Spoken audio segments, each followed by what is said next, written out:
wrecked the fleet's ships and spilled the gold and silver into the sea. That's Fox's Tom Rigotti. It's down to 8 teams in the baseball playoffs after the New York Yankees knocked Boston out last night. Detroit, the Tigers, and the Chicago Cubs also won yesterday to advance to the next round. The next round starts Saturday. I'm Dave Anthony. This is Fox News. Your 710 KURV AccuWeather forecast. Mostly sunny today. Highs in the low to mid 90s. Clear and humid tonight. The low down to 74. Partly sunny. Chance of a shower or thunderstorm Saturday. Highs in the upper 80s to low 90s. Mostly sunny Sunday. Highs in the low to mid 90s again. Monday, rinse and repeat. Mostly sunny. Highs low to mid 90s. Mostly sunny with a passing shower Tuesday. The high in the mid 90s. I'm AccuWeather meteorologist Jason Caterina on the Valley's official weather station 710 KURV. If you want thick, healthy, gorgeous hair, then you need Hair Volume from New Nordic, available online at Amazon and newnordicusa.com or in the hair care aisle at your local CVS. Broadcasting from the Valley's commercial and fleet headquarters studio at PayneAutoGroup.com. You're listening to News Talk 710 KURV. From the Radio United Broadcast Center, this is the Sergio Show. Talking about the news headlines and topics that affect you. And now, the Sergio Show with Sergio Sanchez. Happy Friday. Another Friday edition of the Sergio Show. News Talk 710.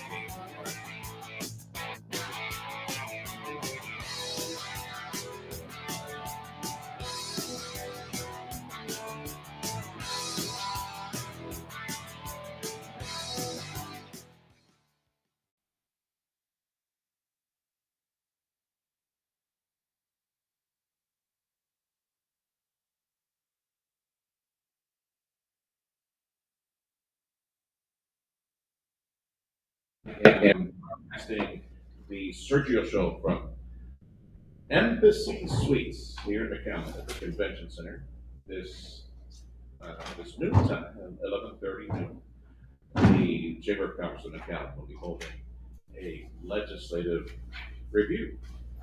We have some of the lawmakers. I know on schedule we got both of the Texas senators. No, not necessarily related to each other. We got Juan Chuy, Democrat, long time senator for South Texas. How many more years is going to do that? And of course, Adam Hinojosa, Republican, representing the coast, Brownsville, Cameron County, and up the coast as well. So we got both senators on schedule today. I spoke with the president of the McAllen Chamber. We'll feature that audio and a little later on in the program. In fact, some of the audio I want to share with you that's McAllen centric is our city manager, Isaac Tawil. That's coming up in just mere moments. I'll review some of that audio from earlier in the week. Isaac was able to parse some of the results from a recent study that they collected.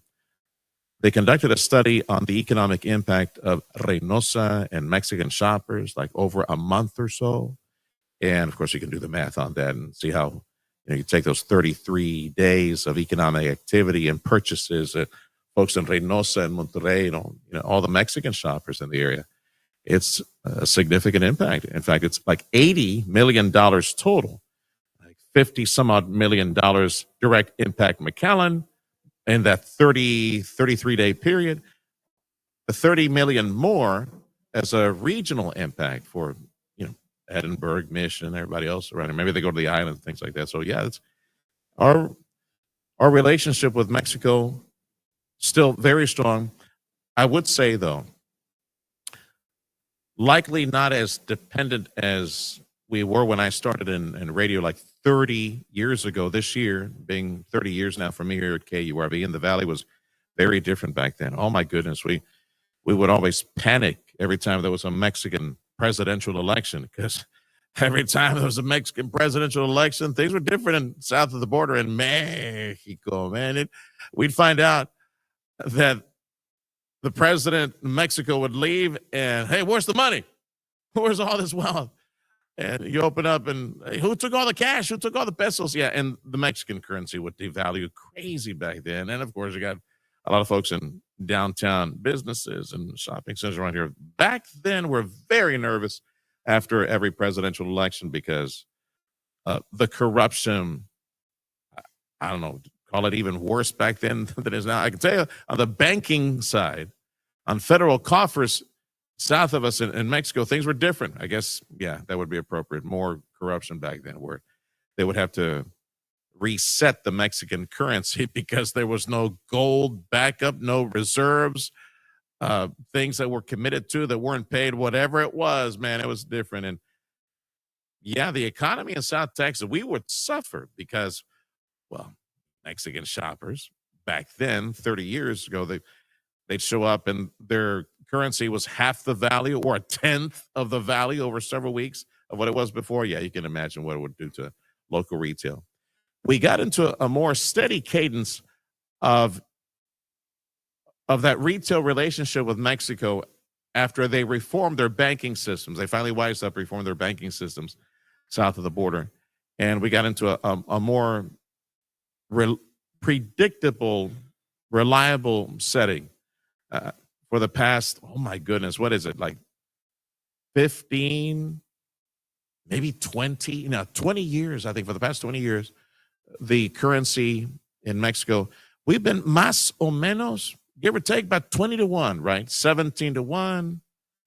It's gotten stronger of late, like 17, 18-1, 20-1, and it's stayed there. It has hovered there for, I would say, man, maybe 15, probably 20 years, considering how quickly time has passed.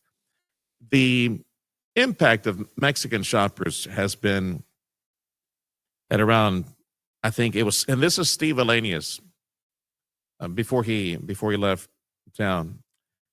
I think he described it, and I think most folks who are in retail would probably tell you that the impact of Mexican shoppers, about 25% when it comes to retail activity. It'd be interesting to hear from the folks that run the chambers locally and the shopping centers that we did not have 20 years ago. Big shopping centers in Mission, big shopping centers in Edinburgh, the outlet mall. How long has the outlet mall been around here? Like 15 years, maybe almost 20 years. Yeah, things have changed on the retail side. So Mexican shoppers make up a sizable amount. I mean, 20, 25%, that's a big chunk. I mean, can you imagine at your business losing out 20%, 25% in sales and business in any given year? That's a whopper. That's pretty big.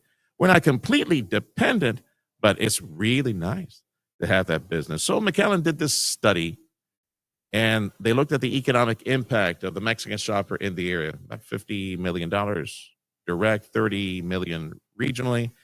And our city manager, Isaac the Wheel, he shared some of those numbers.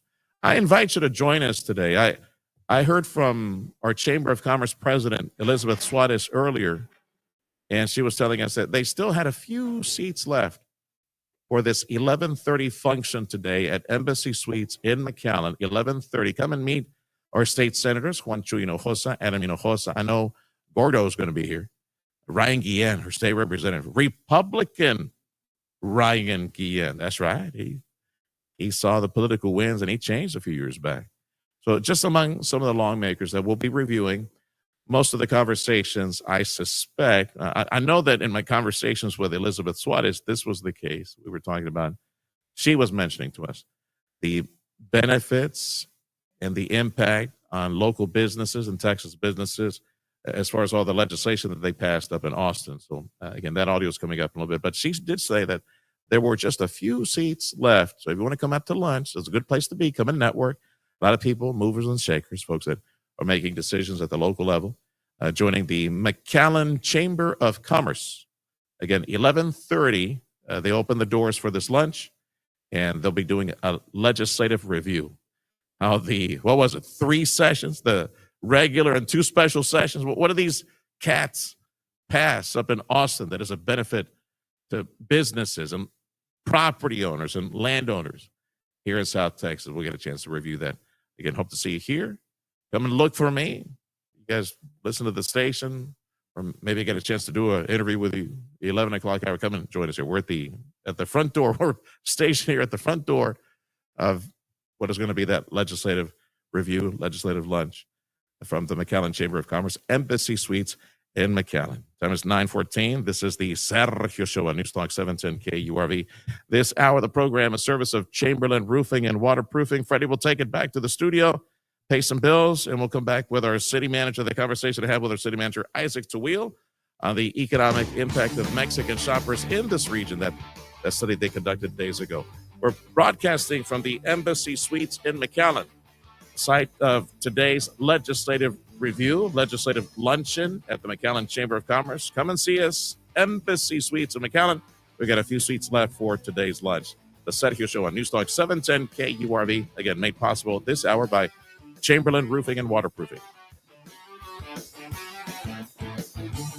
This Saturday, your Fighting Texas Aggies host the Mississippi State Bulldogs. Kickoff at 6:30. Powered by DHR Health Orthopedic Institute, Amigo Power Equipment, Chamberlain Roofing and Waterproofing, and News Talk 710 KURV. Hey, Rio Grande Valley. This is Dana Lash inviting you to join me later this morning at 11. Where are the free speech warriors on the left all of a sudden? The ones who were moaning about Jimmy Kimmel this entire time. Where were they when innocuous Christian groups were being labeled as hate groups? Now you can see why the FBI designated parents as, quote, domestic terrorists. Join us for the Dana Lash Show later today starting at 11 on News Talk 710 KURV, KURV.com, and on the Radio Parami app. Protect your liver and give it the support it deserves with Active Liver from New Nordic. Find Active Liver in stores at your local CVS, Meijer Grocery, or online at Amazon or at newnordicusa.com. This is your news, weather, and talk station. News Talk 710 KURV and KURV.com. News Talk 710 KURV.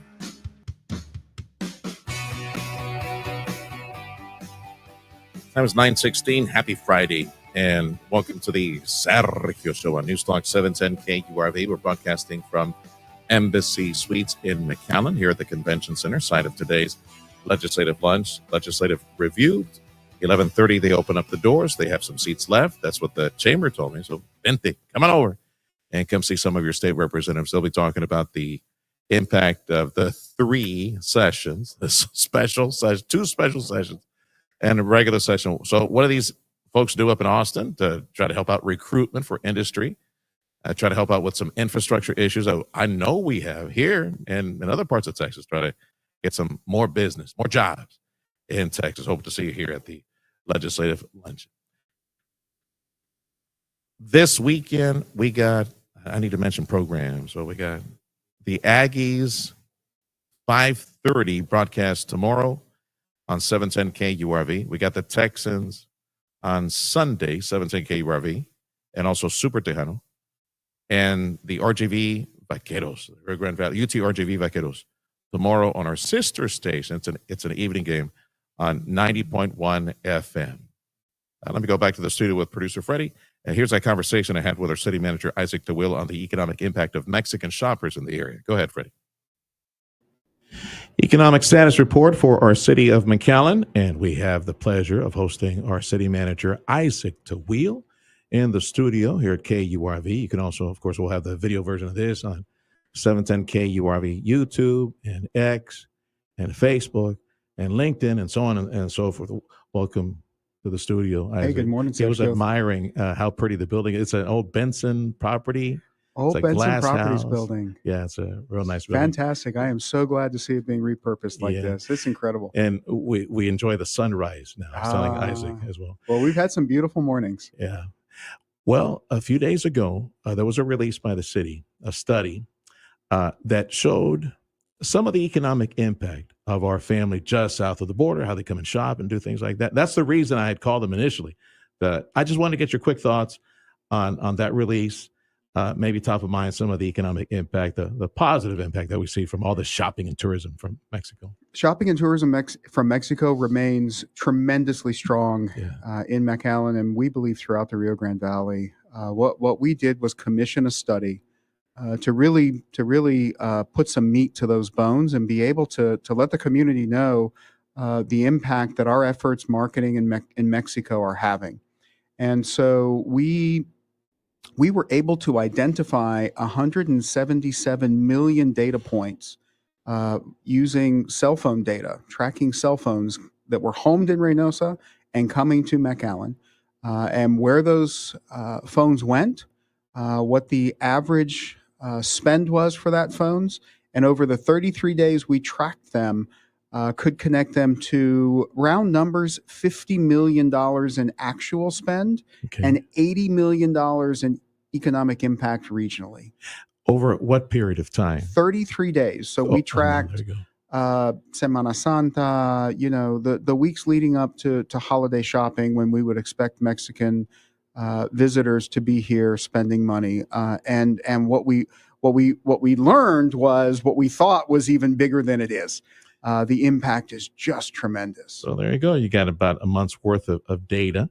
How much? What was the impact? Again, the spending number? The actual spend is estimated at approximately $50 million in 33 days. So there you go. Times 10 times 12. And you can see the $500 million impact potentially.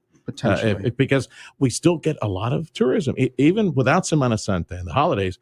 Every weekend, here come the buses, right, full of fresitas spending money. Here come the buses, and despite policy changes at the border, we know that visitors from Mexico are still coming here. Mm-hmm. They may not be coming by car. Inspection delays on the Mexican side of the border may be delaying that. Yeah. Interesting, though, as we track the people coming across the border, we may see less cars, but we see the same volume of people. They're just coming by foot.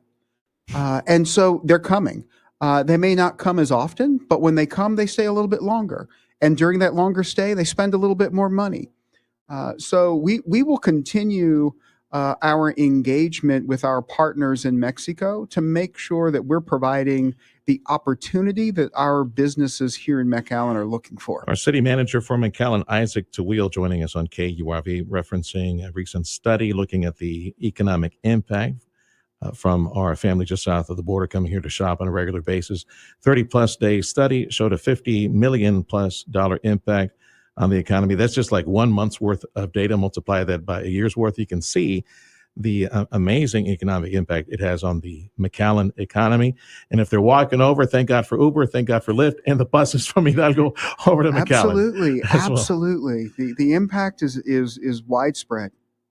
Is there an active marketing advertising campaign in Reynosa, in Monterrey, like from the chamber and EDC? Do you know? I don't mean to put you on the spot. You're not putting me on the spot. The city, we certainly make efforts to be in Mexico. Mm-hmm. All of our tours, all of our elected officials' time in Mexico is spent talking about opportunity in the McAllen area, both for visitors wanting to come and shop, but also for people looking for opportunity to develop and expand.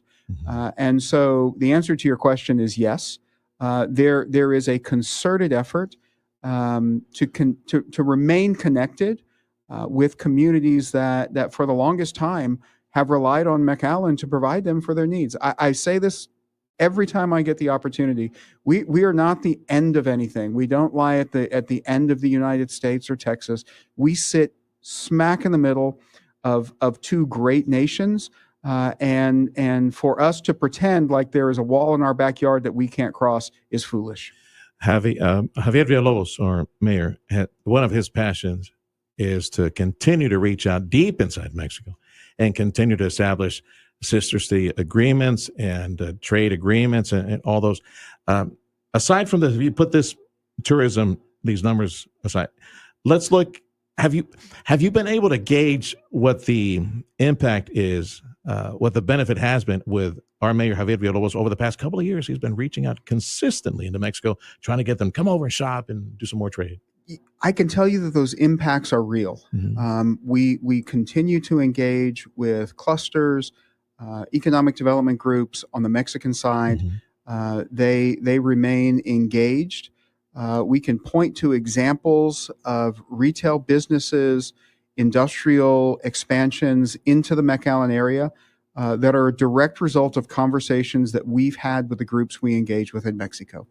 And so for us to be able to go there and have a roadmap for people interested in investing in McAllen, there is always a taker on the other side and always a direct result from that engagement. The mayor carries a huge message in Mexico and brings back an equal return. Isaac Tawil is our city manager for McAllen. And to complement that, recently you had like a breakfast event with like diplomats and consulate folks from various nations. I mean, quickly recap that and how it went and fantastic morning.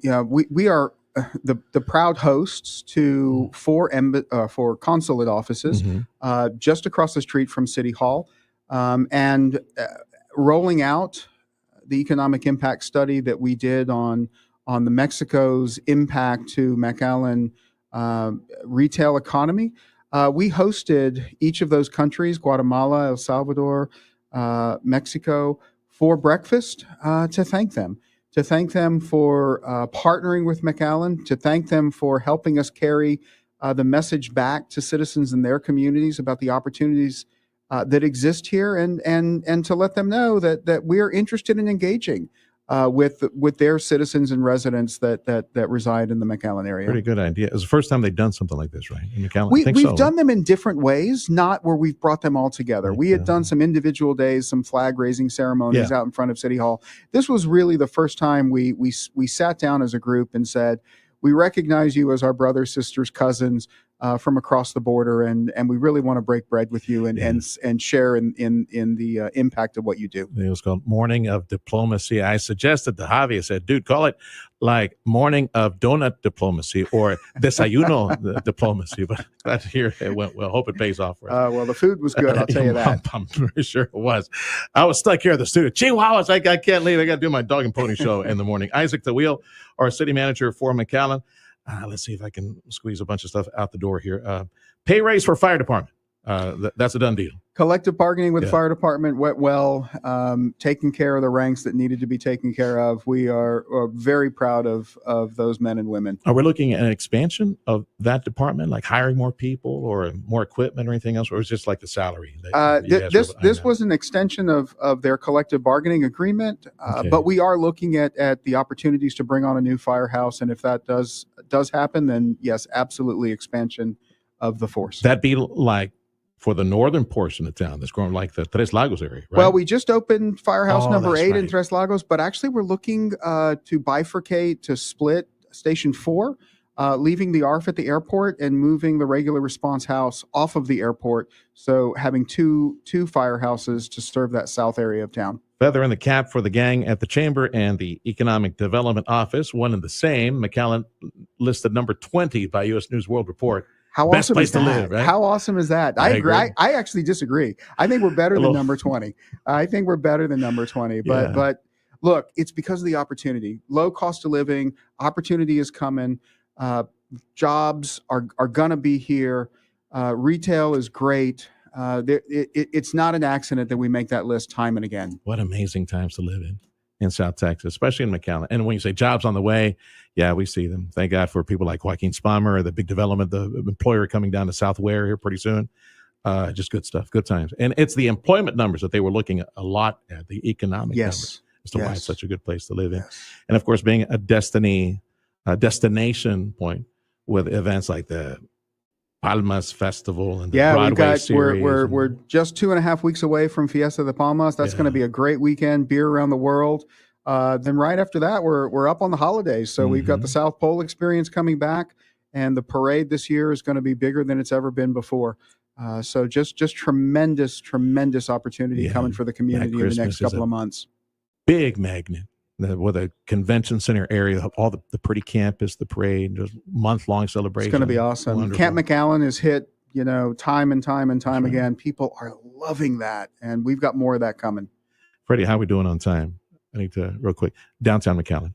I know making sure that businesses, bars, clubs, following code. I know some enforcement taking place. Follow up with some of the stakeholders on, okay, what do we do now? So what can you report as far as status report downtown, the bar district? I hosted a bunch of the stakeholders at City Hall a week ago Monday. It was a great conversation. Many of them reached out to engage subsequent to that. And what I can tell you is they get it. They want to be our partners. The nightclubs, the bar they get it. Owners. Okay. They get it. I had one conversation with one of our assistant chiefs just the other day, yesterday, in fact, told me that a club owner called him and said, hey, there's somebody here that doesn't belong, help us. So having their buy-in, having their understanding that, look, we want the community to come out, we want the community to enjoy, we just want to do it responsibly, be our partner in that.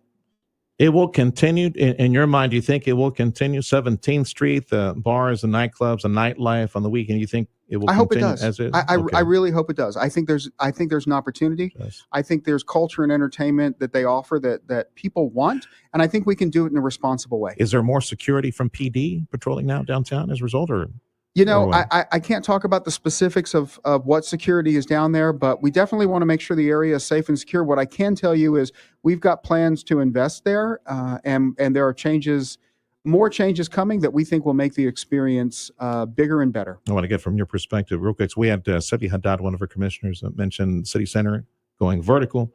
The area near the airport, the Bowie Reservoir. The old reservoir. Right, and getting public input as to what to do near future. So real quick on those two items. Yeah, stay tuned. First of all, City Center, I am so happy to see 10th and the Expressway, the old convention center area. That's right. Good stuff. That's right. So happy to see that develop. It's going to be great. Mm-hmm. There's going to be fantastic restaurants there. I think some retail opportunity is coming, some new hotels. That's going to be fantastic. And the opportunity that Bowie is going to present, stay tuned. We've got a big press conference about that coming out, and I think it's a week now. I think it's going to be a week from today. And Commissioner Sevi mentioned there'll be public input. You can have a say as to what we want there. Absolutely. We are putting that out in a way that what winds up being there is going to be based on community and developer feedback. So tremendous opportunity. Looking forward to seeing what that's going to be. And we appreciate you stopping by. It's great to be city here. Manager for McAllen, Isaac DeWill. Be well, brother. Hope everybody has a great day. Thanks for having me. You bet.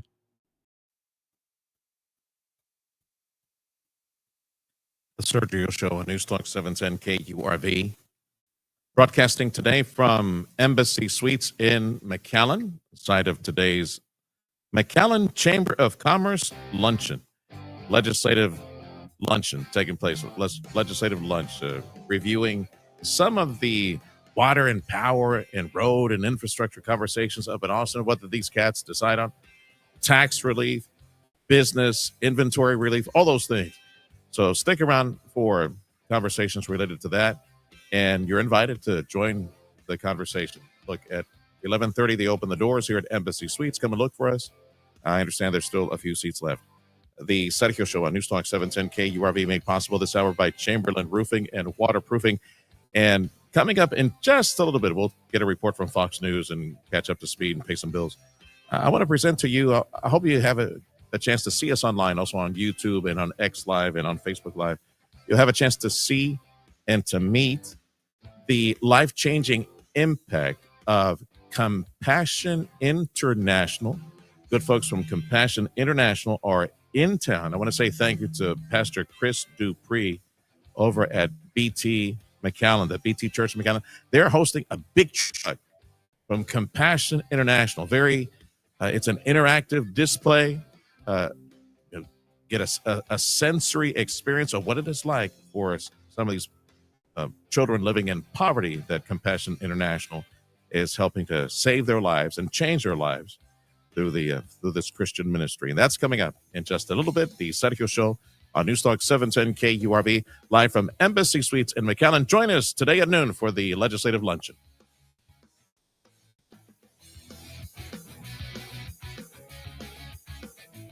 Let's go! You're still glowing, flirting, grooving. You still got it. But your immune system weakens as you age, making it harder to fight flu, pneumococcal pneumonia, RSV, and COVID-19. Vaccines are a key part of any health routine and help strengthen your immune response. Ask your doctor or pharmacist which vaccines you need. Schedule in minutes at vaxassist.com. Sponsored by Pfizer. Progressive Commercial Insurance, protecting your business vehicles 24/7. See if you can save at progressivecommercial.com.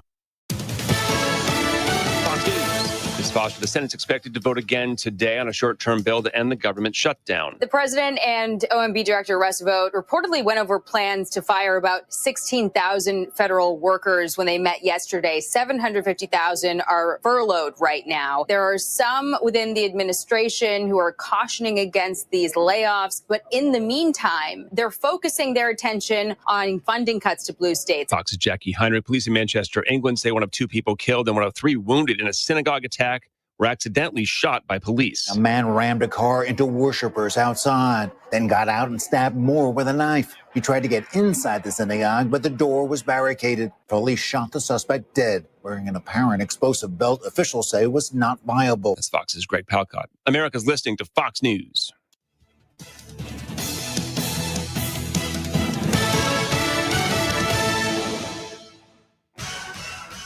Your 710 KURV IQ of the forecast. Mostly sunny today. Highs in the low to mid 90s. Clear and humid tonight. The low down to 74. Partly sunny. Chance of a shower or thunderstorm Saturday. Highs in the upper 80s to low 90s. Mostly sunny Sunday. Highs in the low to mid 90s again. Monday, rinse and repeat. Mostly sunny. Highs low to mid 90s. Mostly sunny with a passing shower Tuesday. The high in the mid 90s. I'm AccuWeather meteorologist Jason Caterina on the Valley's official weather station 710 KURV.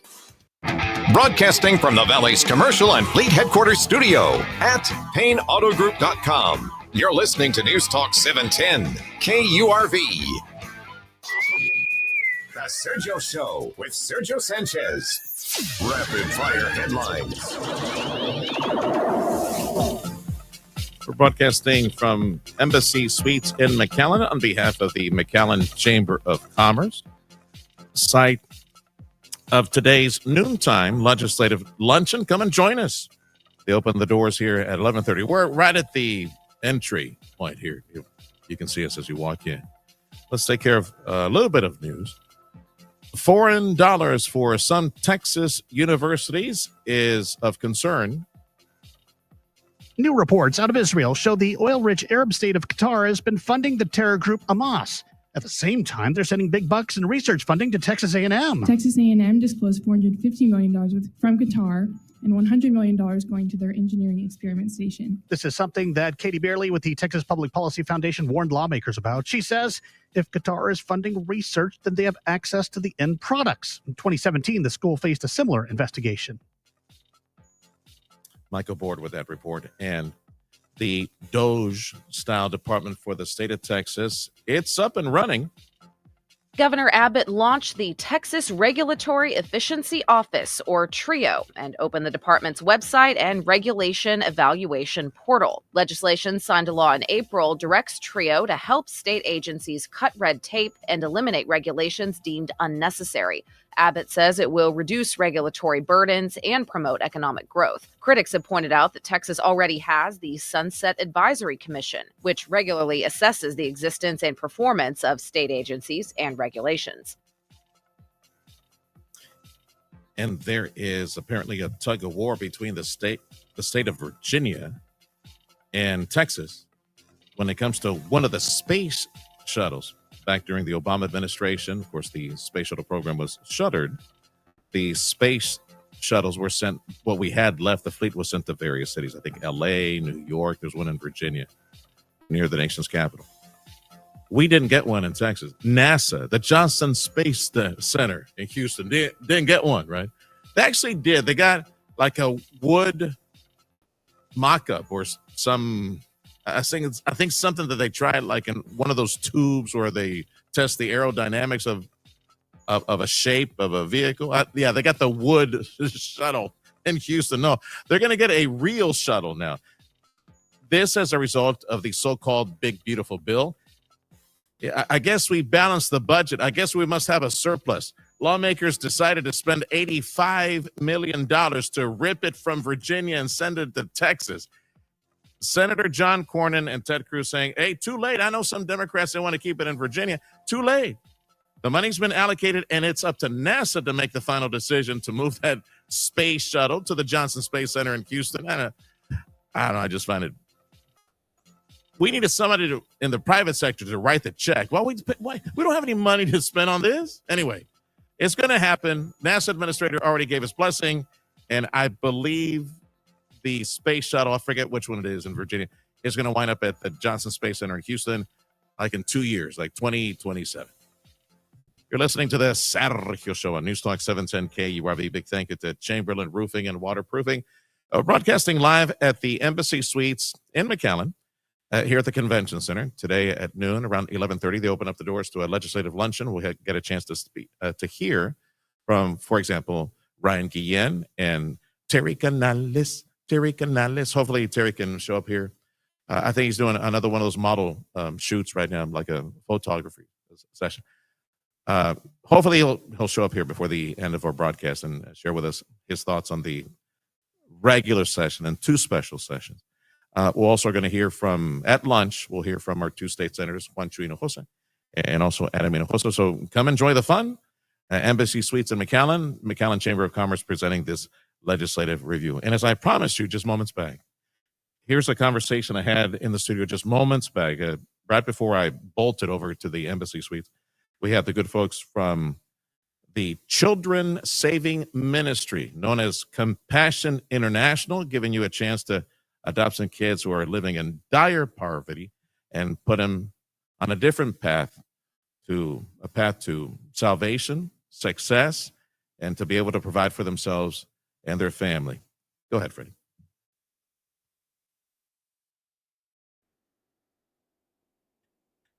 There's a special presentation taking place this weekend on the campus of BT McAllen. That's North McAllen, Trenton, más o menos Trenton and 23rd, between 23rd and 10th.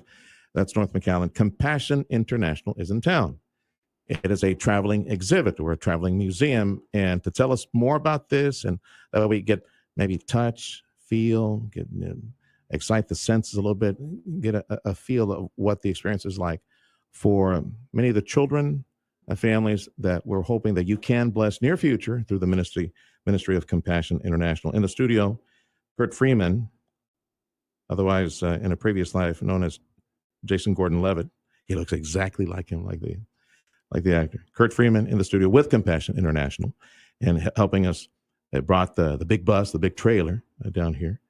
And with Compassion International and the Dominican Republic, and also I understand benefited from the ministry, Jonathan Almonte. Let's start with what is Compassion International. Kurt, so give me the 1-minute elevator speech on that. It's great. Thanks for having us. Compassion International, we're an organization that works with children in poverty. Our motto is releasing children from poverty in Jesus' name. We've been around since 1952. We work in 29 different countries. All the work that we do is through a local church. So we partner with over 8,500 local churches in the 29 countries, and we work with over 2 million children. Can folks adopt a child, like directly? They can impact the life of one child. 100%. It's 1-to-1 child sponsorship, $43 a month, and they can do that on the website or come out to this mobile experience at BT. How much interaction is there between the donor, the folks who adopt these kids, and the children themselves? Interaction's key. So one of the huge pieces is letter writing back and forth with these kids to build the relationships and help shape their worldview and provide them with hope through the words that you're speaking to them. And there's also the opportunity to go visit your kid in the country. So we have many different ways of doing that. Excellent. Yep. Well, that I did not know. Yep. That's amazing. Yeah. When I think Compassion International, that's what I was asking you. 1-to-1, in long distance relationship, have communication, know that you're impacting the life of one child, make them part of your extended family. I suppose you have the picture and letters and that. Absolutely. But to be able to visit that child. Absolutely. Wow. Yeah. That's amazing. Jonathan Almonte is from the Dominican Republic and helps the ministry, Compassion International, there. And I understand, brother, that you benefited from the ministry, Compassion International. So tell us your story. Yes. Good morning. It's a joy Thanks to be for stopping here. by. Yeah. Especially in a context where I can speak a little bit Spanish. Buen día. Yes, sir. So, I grew up in a ghetto context, coming from a witchcraft background, santeria, brujeria, we will call in Spanish, and physical abuse, sexual abuse. My mom was abused by an uncle, ended up homeless. And that's how I was born from a homeless mother working 24 hours in a kind of a gas station where She could work there and sleep in her resting time in one of the tables. And that's how she met my father, a married man with 4 daughters, therefore considered a bastard, born out of his marriage. He wanted my mom to abort. Thanks God she didn't do it. And that's how my journey began. Abort you. Yeah. Because Wow. he told her, I'm not going to have a son out of my marriage. And that's how my story began. Working on the streets, walking What barefoot. would you do, Jonathan? Well, working on the streets, what would you do? Because around here, when we think poverty, third world, right across the board, and we still see it. Yes. So many kids selling chiclets or little, knickknacks. In my case, I was a dumpster diver. So basically diving into garbage, looking for plastic and metal to Something to recycle. resell, yeah. Exactly. And sometimes trying to sell juice and empanadas when we were able to do it. Buy for resale. Exactly. And so that was the reality back then. Gangs, prostitution, violence. And that's how everything started for me. And I wanted to be a gang member. These guys selling drugs in my ghettos, they had Jordans in the 90s. If you would have asked me, Jonathan, what was your greatest need? I would have said, oh man, I need food, spend days without eating. I need a school uniform. I couldn't go to school because I didn't have a uniform. And for sure, I would have said, I need Jordans, Air Jordans. Because these guys were the role model for me. My shoes were broken. We say talkie shoes when they flip-flop. I have to take cardboard and put it inside. So that was the role model for me. Until one day, a neighbor who used to lend me his uniform to go to school introduced me to this local church in our community serving children in need. Okay. And that's how... how old were you? Back then, 7. You were 7 years old. Okay. So got to this local church. They were offering what I needed, brand new shoes, no Jordans, but to go to school, you know. They weren't the talking shoes, as you said. Exactly. With They the didn't talk anymore. School uniform, food twice a day. That released my mom to providing 3 meals a day. Okay. And that's so- what the local church there. The local church. In the Dominican Republic. In the Dominican Republic. That the Lord led you and your family towards that. They were providing for you. We didn't know anything about Compassion as an organization, just the local church. Okay. For me, and that church was working with Compassion International? Yes. So the sponsorship, the shoes, the school, the uniform, everything that was provided for you came through someone here in the States that adopted you? Yes. Okay. Yes, my sponsor at the moment, I don't know how much it was. Now it's $43 a month. Yeah. But that was one aspect, those resources, medical checkups, a safe place to be, English classes. That's why I speak English. I learn English at my church. They pay an English teacher, provided those opportunity. And then the letters. I have, I wish people can see it, but I have my letters here. Because you had one family, 14 years, right? You said? 14 years in the program. Okay. And I had one sponsor, Jamie Boelema from Grand Rapids, Michigan. Yeah, no, did you meet? I met her 2016. Okay. I graduated in 2014 from the program. Never thought I would meet her, and God opened the door for me to meet Jamie. What? So Jamie went to see you, or you came to the States? No, in this case, Compassion, because of my story, flew me to Dallas to meet Jamie in a church. We were actually because the story. My goodness, you got to tell me what that was like. Oh, it was. I'm glad they told me that was the plan for me to meet Jamie, because I have never seen her for 10 years riding back and forth. My goodness. But I never knew her. And, you know, she will send small notes like, good afternoon, Jonathan. I wanted to send you a little note to let you know I was thinking about you. Yeah. And when we went through the letters, she was like, those were simple letters. And I said, but my father have never called me to say he was thinking about me. It was a shame of me. In fact, one of the most important letters in my life came after I met my father's family at 14 years old. Was introduced to his wife, my sister, grandparents. Nobody knew that I existed. He hidden me from there. And in a conversation, he told me, you didn't have the permission to meet my family. You have to understand you're a mistake in my life. And that was the worst poverty I have ever faced. You learn to deal with material poverty. You make toys out of garbage. Yes. I will take water and sugar and drink it to level up my blood sugar. How do you deal with your father saying you're a mistake? Jamie sent this letter. Okay, let me set the stage again because we're deep into the interview. In the studio, that is Jonathan Almonte. He helps the ministry Compassion International. He is from the Dominican Republic. He has also benefited, as a child, he benefited from the love and generosity of a Christian woman, right? It was she, family, just she's the one who adopted you through Compassion International and provided a monthly gift and stipend that through those years, formative years from the age 7 for the next 14 years, from shoes to uniforms, food, medicine, that sponsorship through Compassion International provided that and kept in touch with you, sent you letters, sent you communications. Did you write back as well? Yes. Kind of send? Yes. Okay. She had a picture of you, knew what you looked like. You had no idea what she looked like. Exactly. And you're about to have an encounter and meet her for the first time because Compassion International flew you to the States to go meet her. Where was she again? In Dallas. We met she in was Dallas. up and down. You can also see us on the recording. Kurt Freeman is with church relations and work with Compassion International. We're focusing on Compassion International today because I hope that you will make some time to stop by the BT McAllen campus in North McAllen. You will see probably like a big trailer parked outside. It has the Compassion International logo on the side. That is like a traveling museum, a traveling exhibit. When you walk through that, you'll get to see maybe a sample, a setup of what it looks like for some of these children who are in deep poverty, or where they sleep, where they live, maybe get some touch and feel, get a sensory experience of what it's like for some of these children that I hope more of us in the Valley that could adopt in your future. Okay, so back to Jonathan. He's going to share like a letter that was sent to him. I was saying the worst poverty, and that's one thing about the ministry of compassion in the church. We see poverty in different dimensions, not only the lack of material things, it's the lack of dignity. In my case, the lack of hope. My father saying that I was a mistake was a challenge to my faith.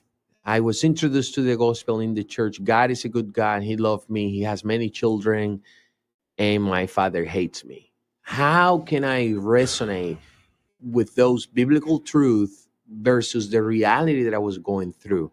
That's when Jamie sent this letter, and we were going through, she has no idea. Greeting Jonathan from Michigan. We received our first dusting of snow today on Thanksgiving. Today is a great day to reflect on all the things that I am thankful for, and you are one of those that I am greatly thankful for. It is because of Jesus' birth that we can have hope and assurance of eternal life after death. And today, in the town of David, a Savior has been born to you. He is Christ the Lord. Luke 2:11, in Christ's love, Jamie. No idea what Thanksgiving was. We don't have Thanksgiving in the DR. Yes. And yet, she explained Americans are thankful about things and to God, and they resonate and think about that. And I was one of those reasons she said that she was greatly thankful for.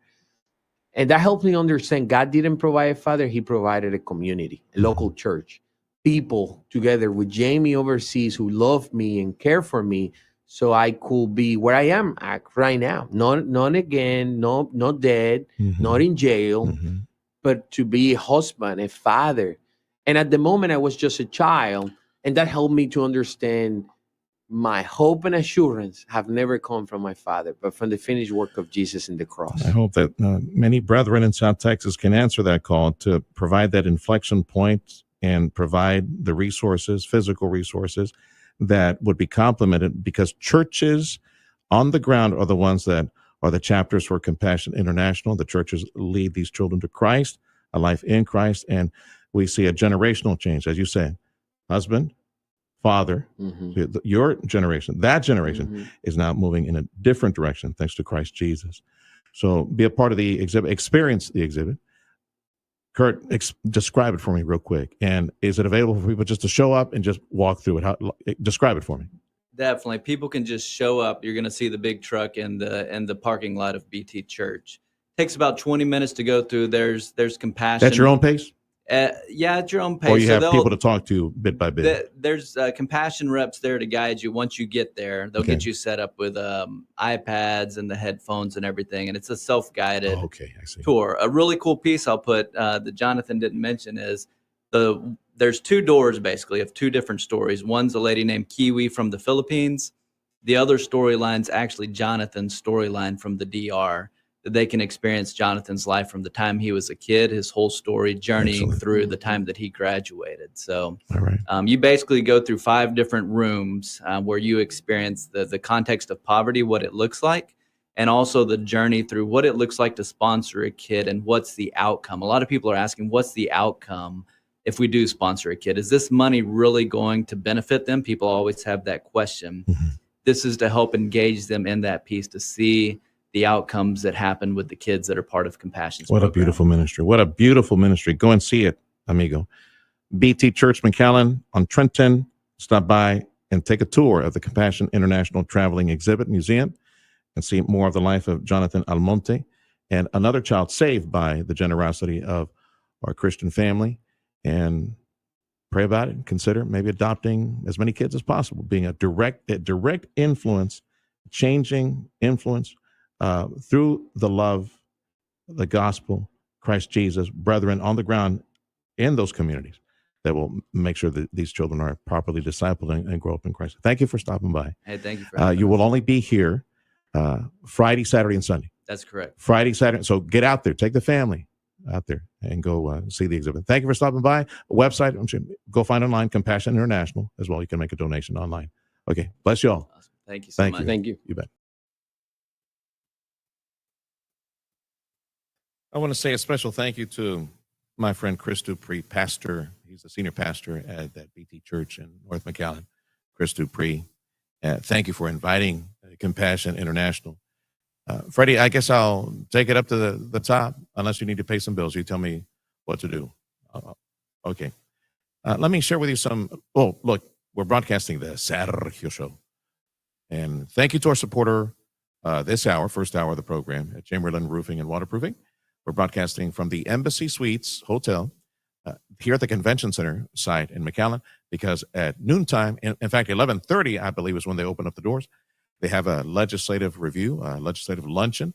Our 2 senators from the area, state senators, and some of our state representatives, we get a chance to review some of the new laws and also some of the policy conversations, debates up in Austin. How did anything change during the regular session and the 2 special sessions that they went through when it comes to, I don't know, property tax relief, some of the inventory relief for businesses, addressing infrastructure needs in Texas, all that coming up.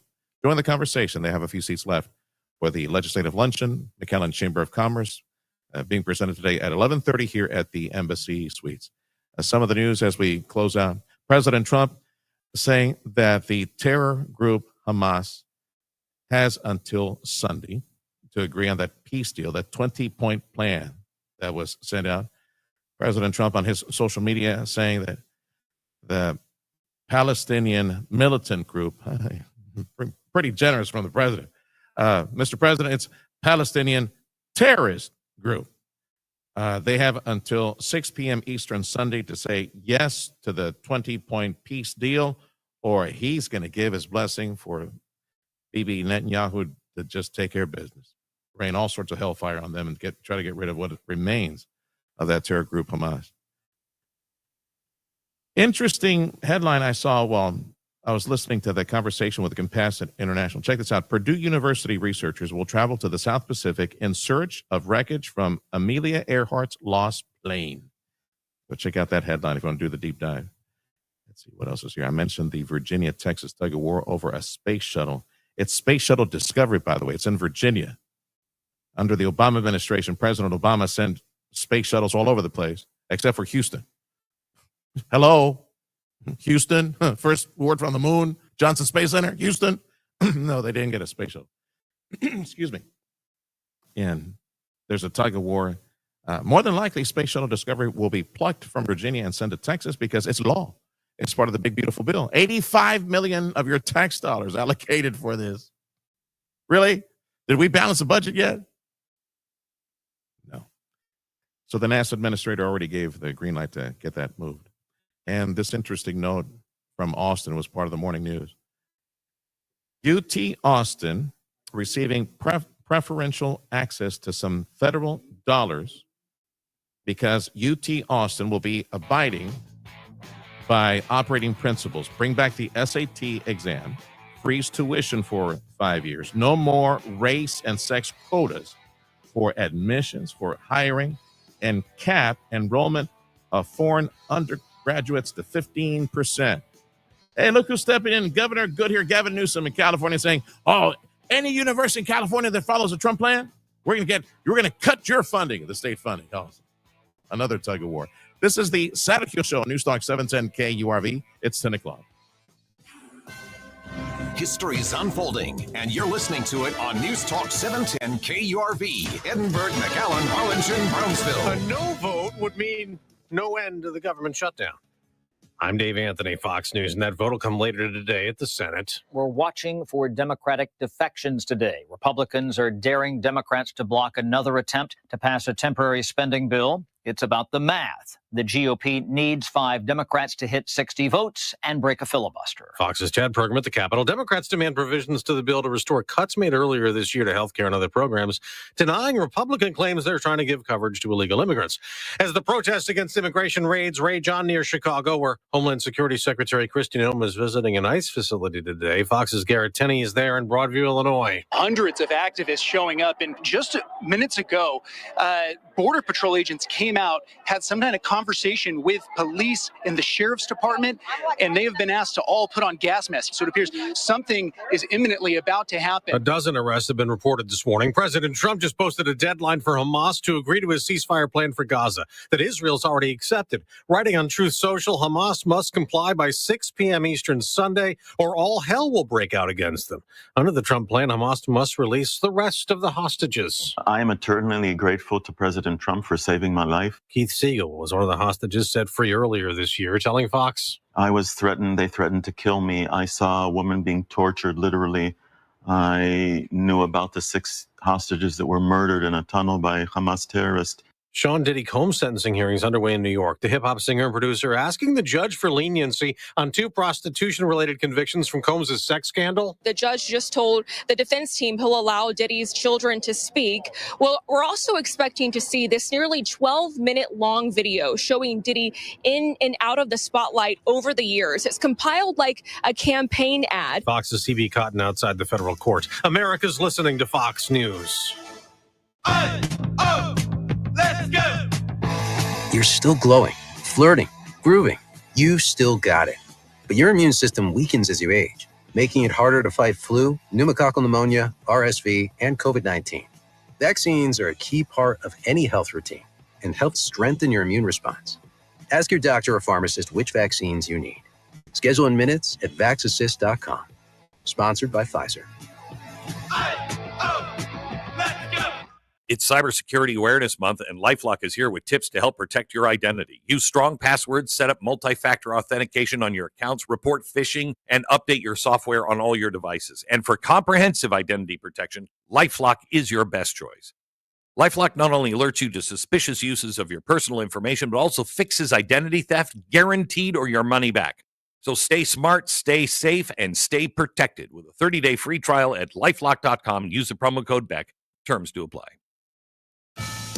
On this third day of the government shutdown, with hundreds of thousands of federal workers off the job, furloughed, we did not get the monthly update on hiring and the new unemployment rate, as economic data collection and release is now on hold. They are still at work at the Supreme Court, getting ready for a new term starting Monday. The justices added 3 more cases to the docket this morning. One of them is a Second Amendment rights issue. Hawaii lawmakers approved a ban of guns on private property unless the owner specifically allows them. It also prohibits firearms at beaches, parks, bars, and restaurants that serve alcohol. Attorneys for the state say the law strikes a reasonable balance between gun rights and public safety. The Trump administration urged the Supreme Court to consider the case, arguing it imposes restrictions that violates a 2022 Supreme Court ruling. In that opinion, the justices said there is a right to carry firearms in public. A lower court blocked Hawaii's law after a challenge from gun rights groups, but the Ninth Circuit Court of Appeals reversed that ruling, allowing the law to take effect. at the White House. Jared Halpern, Fox News. Millions of Swifties have headphones on this morning, streaming Taylor Swift's 12th studio album released at midnight. The Life of a Showgirl features a title track duet with Sabrina Carpenter and is streaming on all major platforms, including Spotify, Apple Music, and Amazon Music. Swift says she worked on it in Sweden while she was on the Eras tour with producers Max Martin and Shellback, previous collaborators on her Red, 1989, and Reputation albums. Swifties were ready for it. Spotify announced Monday that the Showgirl album had surpassed 5 million pre-saves on the platform to become the most pre-saved album in its history. There are also physical versions of the album, including CDs and vinyl in various colorways. Tanya J. Powers, Fox News. On Wall Street, new all-time highs this morning for the NASDAQ and the Dow, which is surging up 367 points. I'm Dave Anthony. This is Fox News. If you want thick, healthy, gorgeous hair, then you need Hair Volume from New Nordic, available online at Amazon and newnordicusa.com or in the hair care aisle at your local CVS. Your 710 KURV AccuWeather forecast. Mostly sunny today. Highs in the low to mid 90s. Clear and humid tonight. The low down to 74. Partly sunny. Chance of a shower or thunderstorm Saturday. Highs in the upper 80s to low 90s. Mostly sunny Sunday. Highs in the low to mid 90s again. Monday, rinse and repeat. Mostly sunny. Highs low to mid 90s. Mostly sunny with a passing shower Tuesday. The high in the mid 90s. I'm AccuWeather meteorologist Jason Caterina on the Valley's official weather station, 710 KURV. Previously on the Michael Berry Show. We learn, first of all, because it's fun to learn. And even if you say to yourself, I'm not one of those people that enjoyed school, I guarantee you there's something you like learning about. Whether that's turning wrenches and fixing old cars, or body work, or the ins and outs of guns, or fishing, or hunting, or flight, or construction, or many other things. There's something out there that you really enjoy. The Michael Berry Show, weeknights starting at 6 on News Talk 710 KURV. Are you ready? Halloween, Thanksgiving, and Christmas. Here we go again. Time to get your business holiday ready to increase your company's revenue throughout the holiday season with News Talk 710 KURV. Call us at 956-992-8895 so you can join a list of successful businesses advertising throughout the holiday season with strategic on-air broadcasting and a variety of streaming and digital platforms will help you reach current and potential new customers. Let's get your business holiday ready and increase your sales this holiday season. Call 956-992-8895. Jay Gonzalez, the Valley's top lawyer with over 20 years of experience. Jay Gonzalez is simply the best. If you've been injured in a crash, call 1-800-CAR-CRASH today. Broadcasting from the Valley's commercial and fleet headquarters studio at PayneAutoGroup.com. You're listening to News Talk 710 KURV. From the Radio United Broadcast Center, this is the Sergio Show. Talking about the news headlines and topics that affect you. And now, the Sergio Show with Sergio Sanchez. The time is 10:07, hour 2 of the Sergio Show on News Talk 710 KURV. And this hour is made possible by good folks over at South Texas Buick GMC. Big thank you as well to Lone Star National Bank. Yes, I am your host, Sergio Sanchez, broadcasting from Embassy Suites here at the Convention Center in McAllen, here on the campus of the Convention Center. Today at 11:30, they'll be opening up the doors here at where we are. We're right at the opening of this legislative luncheon that has been scheduled by the McAllen Chamber of Commerce.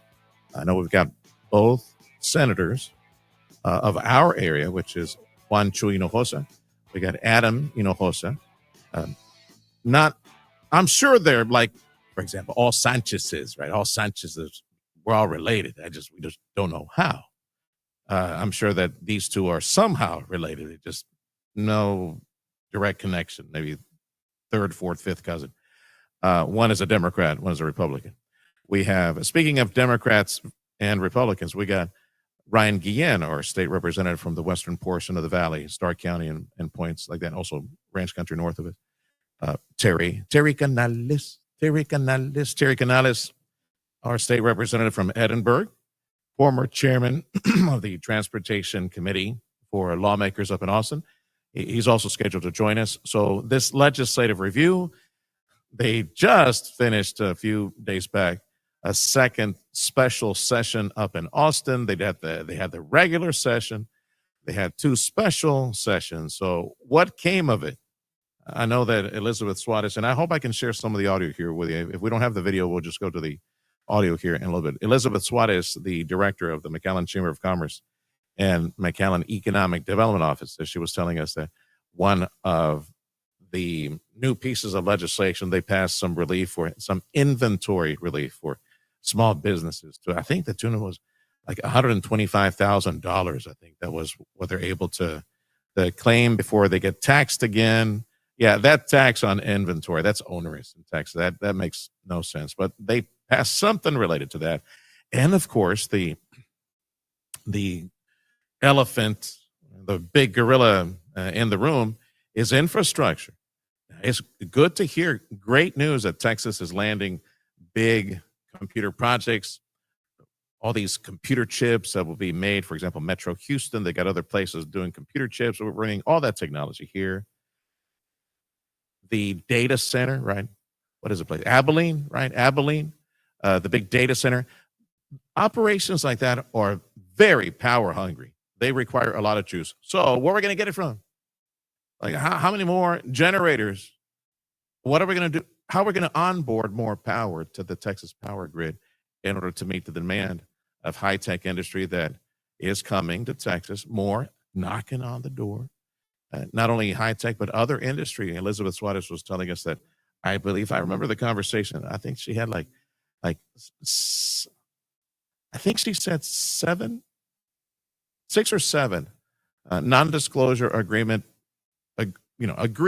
with industry coming to the area. For us, and you listen long enough to KURV, we've been watching because at the moment we're kind of tied at the hip with industrialist Joaquin Spammer. He called us months ago to kick off his Rioplex, a private sector industry recruitment effort in Houston back in April. You might remember some of the conversations we've had with all of the leadership in business and politics that went up there. That was a fascinating concept. I don't know that this is being repeated. This Rioplex industry recruitment idea where you have people in industry, landowners, folks who have businesses, who have connections to real estate, manufacturing across the border, anyone who's in business in a unified effort with the economic development brain trust, folks in county leadership and city leadership, folks who can come together and quickly make a decision on allocating land, some of the tax deferment benefits that county or city can talk about school district. And let's go. Let's recruit industry at the speed of business, not at the speed of much more slower speed of what government entities may do. We need this right now because with the present administration and the battle cry to reshore industry from Asia, to bring more businesses in Texas being so business friendly, we would love to throw the net out there and be able to capture all this high-tech industry and other manufacturing that's coming here. But we need to lock arms as a region, Southern Texas, Northern Mexico, business people at the forefront, talking with folks at consulates and embassies, folks that are attachés for trade, telling them, look, South Texas has the land. We got the people, we got the water, we got the airports, the seaport. Hey, look at that. We even have a spaceport. Yeah, we can do it. It's just we need to unify. So this whole Rioplex industry recruitment concept, I'm a big fan. I've been here 30 years doing this radio thing. And like many of y'all in this audience, you and I, we've been witness to an economic transformation, revolution, renaissance in South Texas. And I know the governor believes in it. I know many lawmakers and leaders, the Economic Development Committee for the government, they believe in it. So we've got the resources. We just need to work at a faster pace in Texas and in South Texas to capture some of that industry. And a lot of what I just mentioned to you, some of that I'm sure will be brought up in conversation today at this legislative luncheon. Again, we got our lawmakers, our 2 senators, and some of our state representatives having sit down. McAllen Chamber of Commerce putting this big presentation. Come and join us There's some seats left for the noontime lunch and talk about the future, what's on the horizon, and how we capture some of that and how to make sure to put all the proper pipes and power lines and all that to get the job done. It's the Embassy Suites in McAllen at the Convention Center where you need to come and join us. Let me share with you a couple of other headlines that I want to expand a little bit on before I want to share the audio with Elizabeth Suarez, our chamber director and EDC director here. I guess she'll be putting out an invite for you to come and join us. So the Trump administration is offering the University of Texas at Austin some preferential treatment when it comes to accessing federal funds. Now, play by the Trump rules or don't get access to certain federal funding. UT Austin accessing some federal funding by adhering to what is called some operational principles. Those are the words being used by UT and by the White House. So the UT system confirming now that UT is one of 9 universities that have been approved for this special funding, this federal funding, this proposal. What do they need to do? University of Texas at Austin will need to end race and sex quotas for admission and end race and sex quotas for hiring. No more DEI. You qualified, you get the gig. You're not qualified, go find a job somewhere else. University of Texas at Austin will need to freeze tuition for the next 5 years. UT Austin, again, one of 9 universities have been selected for this special federal funding. They need to require applicants go back to the SAT. You didn't know that they did that, away with that SAT. You know what happened? COVID. That's what it was. It came up during COVID. You saw it disappear, the whole SAT requirement. They will need to shut down disruptive protests. We had some of those at Austin, at UT Austin. Shut down operations a little bit. We had Governor Abbott respond almost immediately. We did not become another example of what happened up in New York or California because Governor Abbott sent out the Department of Public Safety and started arresting people left and right if they got in the way. If these pro-Hamas terrorist protesters got in the way and started damaging property or being anti-Semitic in any way, going after Jewish students, or just disrupting life at the UT campus. That was short-lived because Texas responded. Now, the University of Texas at Austin will need to make sure that they shut down those disrupted protests pretty much immediately, like they did last go-around. They also will need to cap enrollment of foreign undergrads only at 15%. You know how I bellyache and complain? If you listen to my talk show, I bellyache and complain that despite the fact that China is, economically speaking, and God forbid, militarily speaking, is our enemy, is our rival, and is our enemy, the model for China is to steal technology. The model for China is to steal intellectual property. They admit it. That's the way they function. They might create something here or there that we're not familiar with, but they will take current technology, tweak it and perfect it, change it, and sell it at a cheaper rate worldwide. They are our economic enemy, despite the fact that that is a reality. In this nation, we still have brain trusts like universities allowing Chinese students who, and I will remind you again, you do not get the plum academic assignments. You do not get the plum jobs in China unless you are what, boys and girls? Unless you're a good Chi-Com. You're a member of the Chinese Communist Party in good standing. That's how you get the plum assignments. And these are the folks that are being brought over, allowed these visas to come and study, come and research, which many times, unfortunately, is spy, and shovel back to Beijing intellectual property at medical schools, engineering schools, you name it, at academia all over the country. Okay, so one way to push back partially against that, I see it, 15% cap on foreign students coming over here to do their doctorate work and research. In China's case would be steal technology and send those patents back and that research back to China. A good move. And also they would need to be politically neutral, not be militant left or right, just be institutions of learning. As I mentioned towards the end of last hour, here comes Governor Goodhair Gavin Newsom to do the polar opposite of that. California Governor Gavin Newsom saying that he is going to cut billions of dollars in state funding, including all these grants, Cal grants, to any college that agrees to that new set of rules I just told you about from the Trump administration.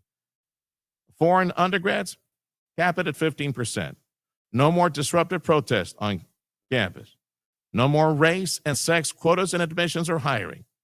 Freezing tuition for 5 years and putting folks that are wanting to go to college on the SAT scores again. Any California college does that, they're going to get state funding to it.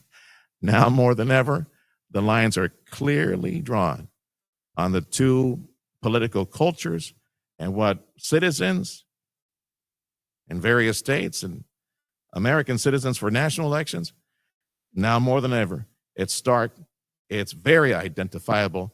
The leftist, so-called progressive that really is regressive, is taking us backwards. That point of view that is radical and is lunatic. I do not recognize the modern Democrat Party. And that's why they're losing. They haven't recognized it yet. Keep digging all the way down to China. Go say hi to your amigo.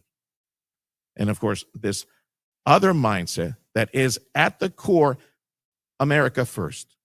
Let's take care of our business, take care of our citizens, our kids, our schools, our colleges, everything, our trade, our jobs. America first mindset versus the other one, which I suppose I could call America last, really, if you look at all the ingredients. Anyway, enough on that. We got to go pay some bills. Time is 10:21. This is the Sergio Show on Newstalk 710 KURV. We're broadcasting from the Embassy Suites here in McAllen on the campus of the Convention Center. 11:30 today, they open up the doors for a legislative review.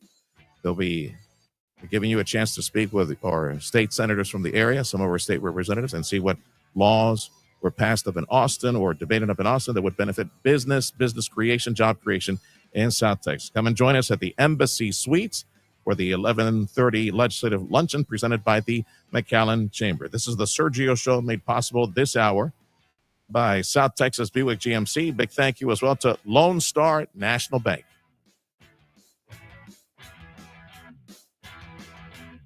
Andrew Monaco here, voice of your fighting Texas Aggies. Coming up right after Sergio, stay tuned for the Dana Lash Show starting at 11 on News Talk 710 KURV and on the Radio Para-Me app.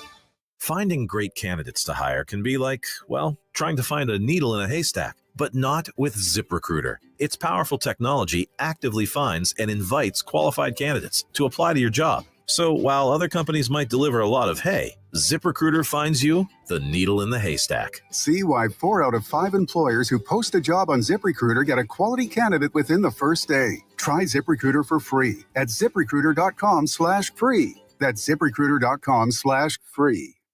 News Talk 710 KURV, the Rio Grande Valley's news and talk station, with top and bottom of the hour news and weather updates every hour. KURV keeps you informed, keeps you updated throughout the day and night. Tune in to our local talk shows featuring news-making guests discussing topics that matter to you and your family. For over 75 years, bringing you the news and history-making news events, broadcasting live and local in the Rio Grande Valley. News Talk 710 KURV, KURV.com, and on the Radio Para-Me app. If you're looking to stay ahead in the fast-paced world of business, tune into News Talk 710 KURV, the pulse of Valley business, bringing you the latest headlines, expert insights, and real stories shaping the Rio Grande Valley's economy. From local innovation to global markets, we've got it covered. Stay informed, stay connected. Your go-to for everything business. The Pulse of Valley Business. News Talk 710 KURV, where knowledge meets opportunity. Protect your liver and give it the support it deserves with Active Liver from New Nordic. Find Active Liver in stores at your local CVS, Meyer Grocery, or online at Amazon or at newnordicusa.com.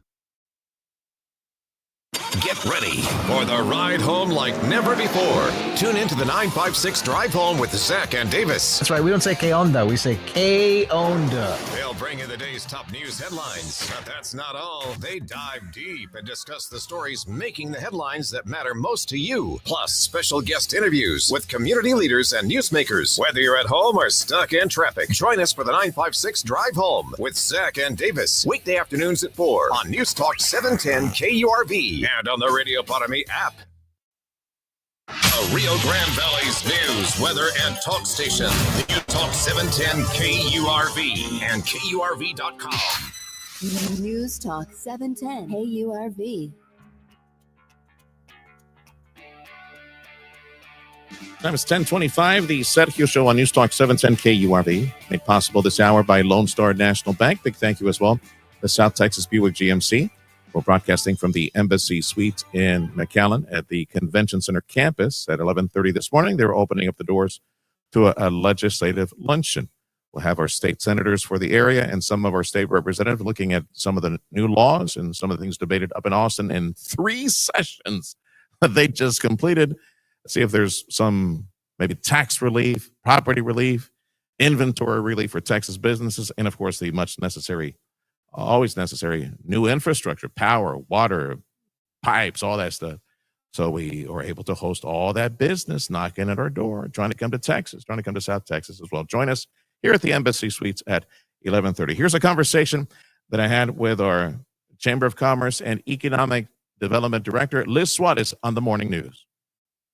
Director of the McAllen Economic Development Office and the McAllen Chamber, Elizabeth Suarez, back in the studio. Welcome back, Liz. I know later today there's a get-together with some state lawmakers, both state senators for the region. Yes. Will be participating, some state lawmakers as well. Special luncheon reviewing the just recently concluded legislative sessions. We had several special sessions as well. So from a business perspective, and you looking, from the Eagles perch down at local business, and of course you trying to recruit business for the year. So how the lawmakers do this past few sessions? We're so excited. I almost want to say it was a historic session for small business and for industry. I think that the most exciting part is working with the governor's team on economic development and how they are really approaching an amazing agenda for leveraging resources, growing infrastructure, expanding that infrastructure so that we can solidify expanded growth and opportunities for throughout the state. South Texas is really at the table, as we've gone and met with the different economic development folks at the state level. You see all the local partners working together on these issues. So it was a good session. When we talk about small business, we saw historic tax relief where we raised the small business personal property tax exemption from $2,500 to $125,000. That's a game changer for small business. We saw the state really invest in infrastructure development. They expanded funding opportunities for water infrastructure projects. They are talking about expanding opportunities for grid growth. What are we doing for power backup, and what are we doing to support ERCOT to ensure that we're able to continue to grow economic development in the state? We also saw them take a real investment in R&D opportunities. So research and development really staying front and center and exploring what new innovative industries Texas is a good fit for. And I thought for us, that was real important. Workforce. That continues to be the heart of the conversation for economic development. The state has really honed in and listened and looking for opportunities to grow, for instance, IT apprenticeship funding for programs that grow that talent force and that skill set in our workforce. In addition to that, What are we doing to expand licensing opportunities so that folks from other states that have different workforce licenses, that they're able to very quickly become a Texas employee. Okay, grease the skids and get them to pivot into Texas quickly. So we're okay? excited about that. And there's so much happening at the state level, and expanded global presence. I know in the Valley, for us, that's real important. We think sometimes of ourselves as a small local border town, but it's not. We are a binational powerhouse. This is an important economic generator for the state. We want to continue to lean in on that. We were just with the city manager in the city of McAllen at their international breakfast a few weeks ago, and they talked about that value, that impact of that binational consumer. I think upwards of 84 million over a 3-month analysis that they did. That's incredible. And we're seeing some softening in the market when you look at like vehicular traffic crossing from Mexico into the U.S., but the pedestrian traffic has increased, and that continues to grow steadily. And when you see that Reynosa dynamic with McAllen, specifically when we look at the retail market, that's an important number, and we shouldn't forget that. That really sets us apart from other communities. And so we're really excited at the chamber team and the economic development team in McAllen, working really closely with Ike and his team at the city manager's office in McAllen to, let's not reinvent the wheel. Let's look at what is the state doing. Let's align our opportunities with the state and reach out wherever we can regionally to work on these issues like infrastructure improvements and workforce development. So that's been the work that we've been doing, and some of the things that we celebrate when we're talking to the state directly. And we're excited about all the opportunities that are coming down to the Valley. Elizabeth Suarez is the director of the McAllen Chamber of Commerce, also the director for the McAllen Economic Development Office. Later this morning, we'll have a sit down with the 2 state senators for the area and some state lawmakers reviewing some of the success stories for business and development of business and workforce and infrastructure for more industry for Texas, for the Valley as well. That should be happening around noontime today. Meantime, let's go back to power. And with the state of Texas and Governor Abbott and other leadership wanting Texas to be a leader when it comes to data centers and hopefully get some computer chip manufacturing, those things like that, we're going to need a lot of juice. So how quickly can we turn that? I'm glad to hear that that is being talked about, because as far as the ingredients for success, we got them all in the Valley. We got the workforce, we got the land, we got the seaport, spaceport. We got everything needed. We could use a little bit more rail, but that's aside from the work. But power, we need juice to be able to land one of those big manufacturers or data centers. Absolutely. And that's, if you ask me and if you ask the city of McAllen, that's top priority, is grid access. And what are we doing to build that? Just last month, we had AEP down because we're talking about distribution. We see a real impact as we look at developments in the produce area. We had some hiccups with some developers that came in, are ready to, implement their projects, but there's grid access issues. And so we've had to really quickly reach out to AEP, figure out what distribution opportunities we have. We've put some temporary skids in place to address some of the issues that we had immediately. But long term, what are we doing? And so AEP was down meeting with our industry leaders as well as with our small business leaders. They're talking to us about the new project that we have for the expansion of the 345 line that's coming into the McAllen area. But there's a 765 line, which is increased capacity and it's improved distribution. But that project doesn't extend all the way down to the Valley. It extends, into the Corpus area. So what are we doing as the Valley community to bring that issue to light? We're really happy because in McAllen, what we've been really targeting is one-on-one meetings with industry, one-on-one meetings with small business. So we're not sitting at a desk listening to issues online or reading it in the paper. We're out in the community having the dialogue with those decision makers and then calling that industry to the table. For instance, we had AEP talking to our industry leaders, and from that, getting government officials engaged. And that is exactly the way it should work. It should be the business community talking about leading the conversation, and then the government officials taking that further. And so we're real excited. City manager has allotted some time in workshop on October 13th to bring industry leaders, to bring AEP at the table with the city of McAllen to talk about that 345 project, that 765 project. What are we doing today to really continue to grow economic development for our community? Yeah, I'm sure we got a lot of master electricians tuning in right now. I'm not one, but yeah, I get it. We hear the difference in capacity, wattage capacity and distribution. And sad, yes, to know that it stops at Corpus and all bells and whistles and alarms sounding down here.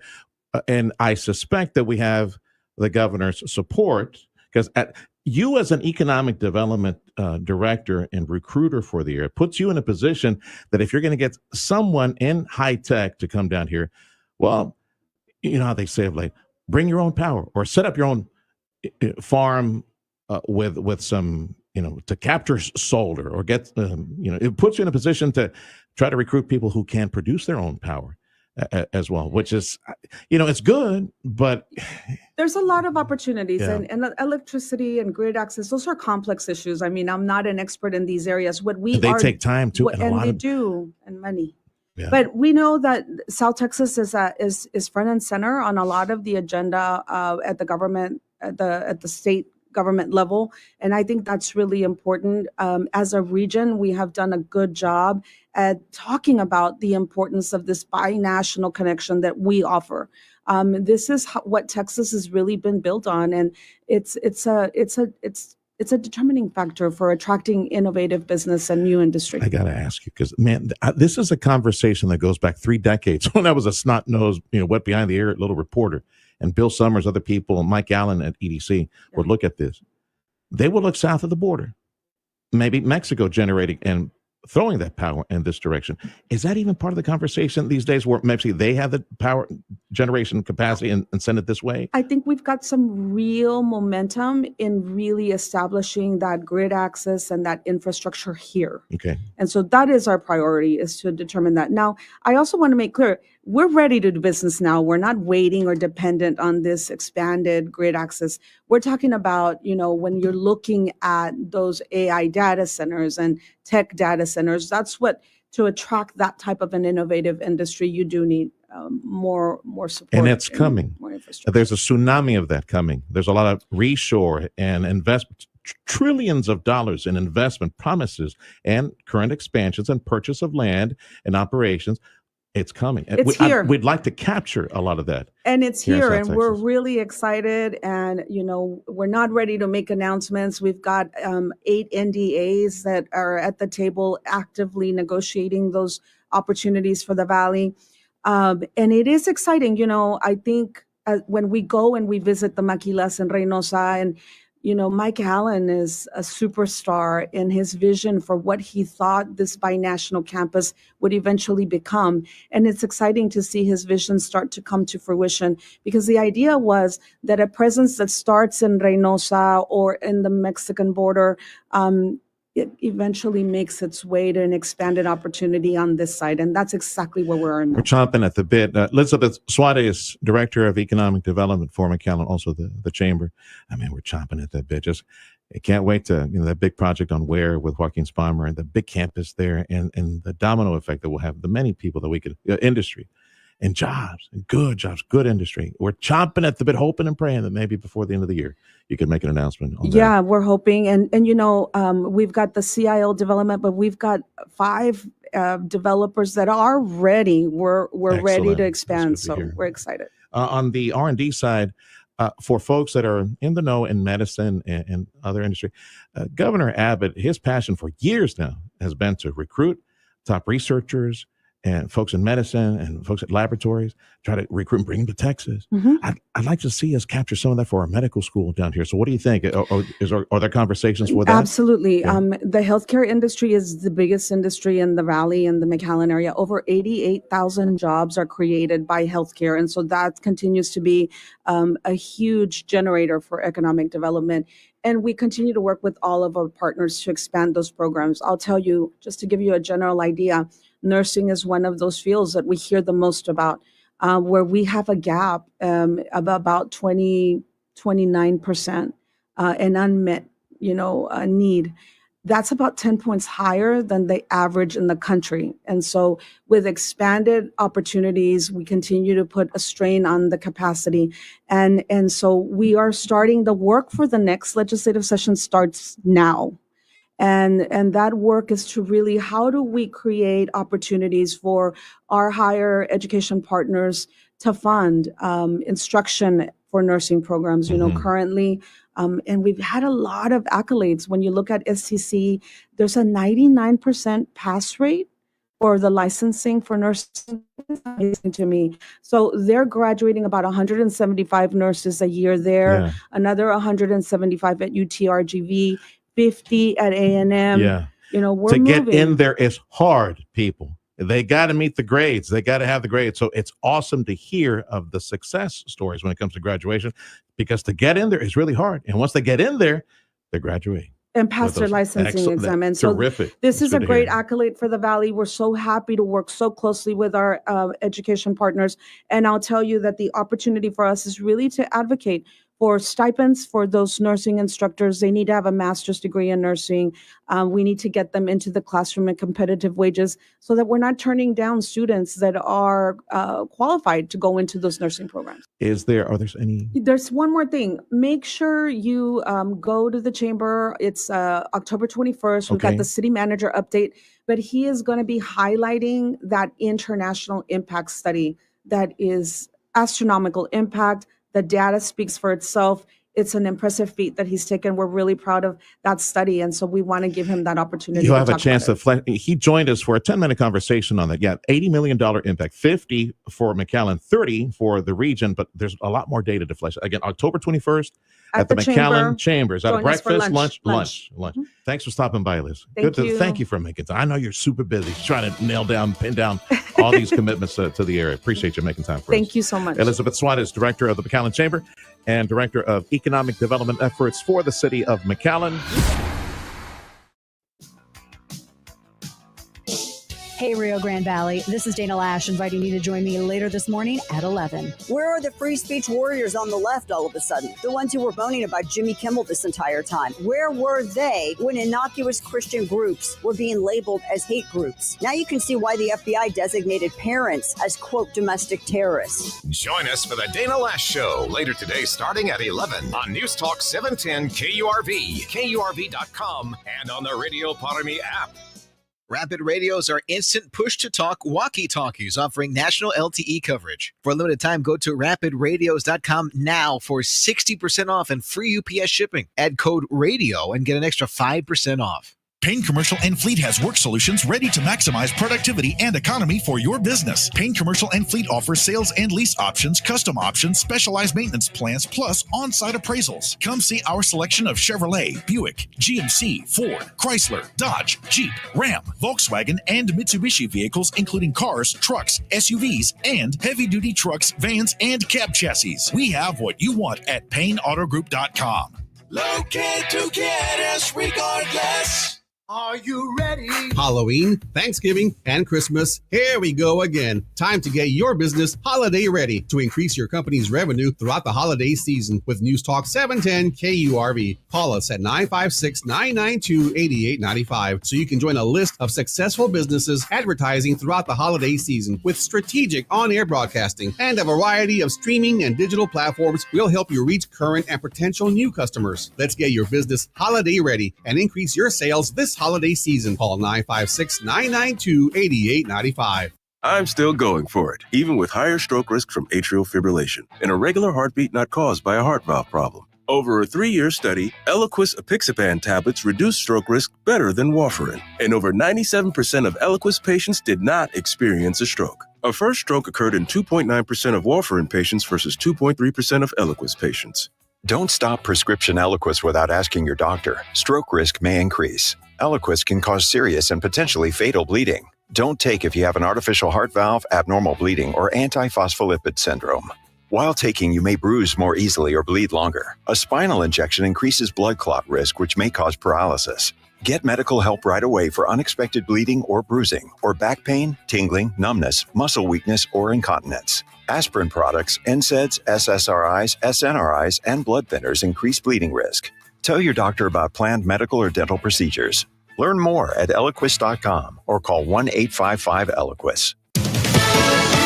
Fox News, I'm Therese Crowley. Day 3 of the government shutdown. Top Democrats deny it's overfunding illegal migrants' health care. Others now admit to migrants' health care, but say it doesn't cost that much.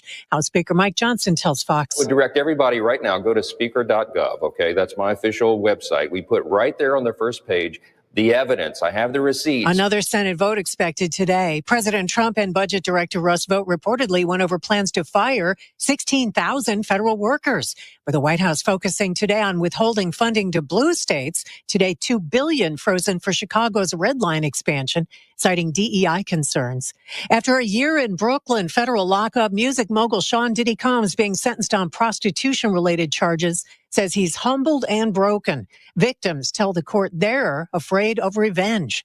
America is listening to Fox News.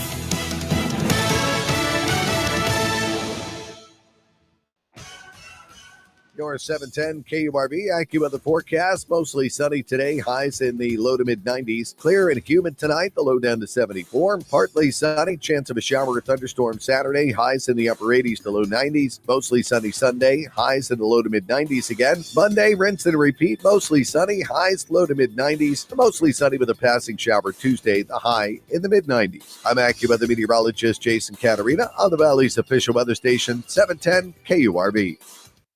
Broadcasting from the Valley's commercial and fleet headquarters studio at PayneAutoGroup.com. You're listening to News Talk 710 KURV.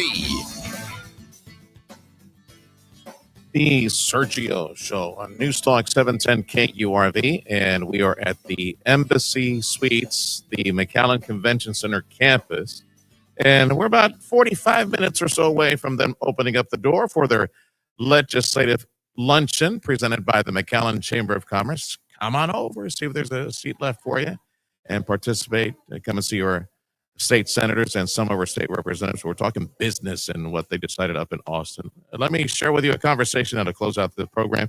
Sebi Haddad, one of our city commissioners, impressive explosion of bank deposits over the past several years.